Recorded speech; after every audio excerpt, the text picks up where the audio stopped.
ఎస్సీల విద్య, ఆర్థిక, సామాజిక సాధికారికత అంశాలపై ఉత్తరాఖండ్ రాష్ట్రంలోని డెహ్రాడూన్లో జరిగిన చింతన్ శిబిర్ సదస్సుకు రాష్ట్ర సాంఘిక సంక్షేమ శాఖ మంత్రులు డాక్టర్ డోలా బాల వీరాంజనేయ స్వామి హాజరయ్యారు.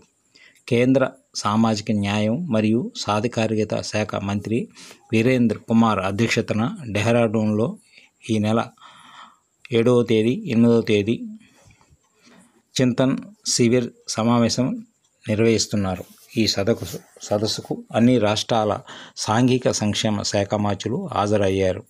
మొదటి రోజు ఈ సమావేశంలో దివ్యాంగుల సంక్షేమం, ఎస్సీ విద్యార్థుల పోస్ట్ మెట్రిక్, ప్రీ మెట్రిక్ స్కాలర్షిప్లు, ఎస్సీ హాస్టళ్ల నిర్మాణం, మరమ్మతులు, ప్రధానమంత్రి young achievers scholarship awards, vibrant in India, PM Ajay, Atal వయోజన అభ్యుదయ యోజన, ప్రధానమంత్రి ఆదర్శ గ్రామ యోజన తదితర అంశాలపై ప్రజెంటేషన్ మరియు చర్చ జరిగింది. వీటితో పాటు రాష్ట్రాల్లో ఎస్సీ, ఎస్టీ రక్షణ చట్టం అమలు, హిజ్రాల సంక్షేమంపై ప్రజెంటేషన్ మరియు చర్చ జరిగింది.